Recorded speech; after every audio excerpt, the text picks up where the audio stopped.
performing today is neonatal resuscitation.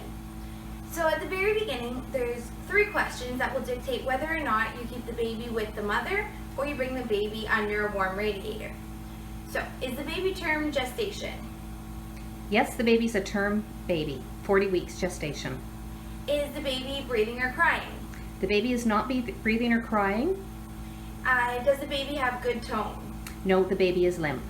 So the next thing we're going to want to do is dry off the baby, and this acts as a stimulant for them.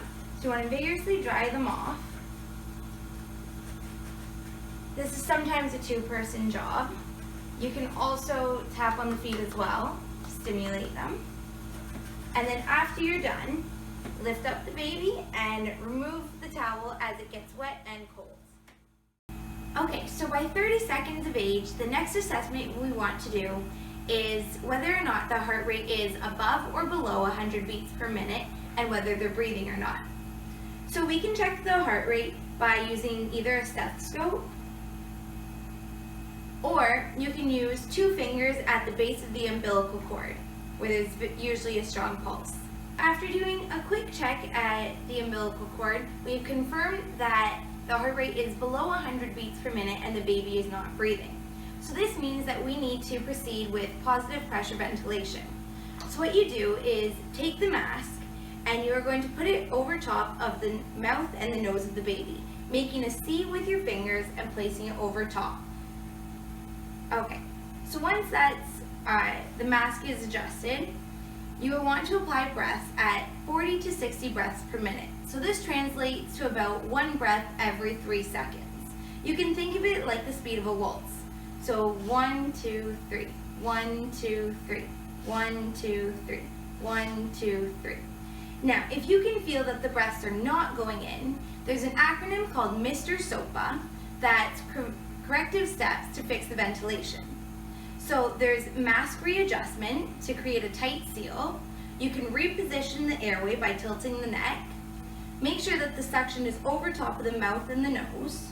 You can also open the mouth, increase the pressure, or use an alternate airway.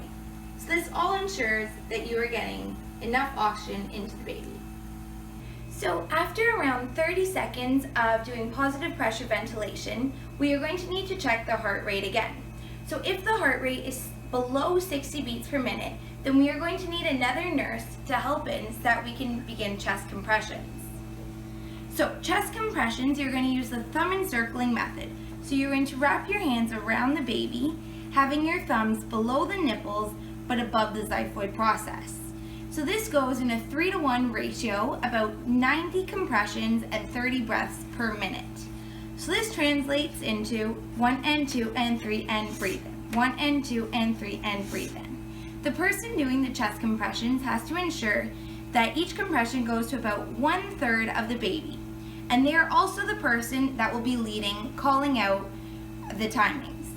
So 1 and 2 and 3 and breathe in. 1 and 2. After about a minute of coordinated chest compressions and providing oxygen, we're going to want to do another heart rate check.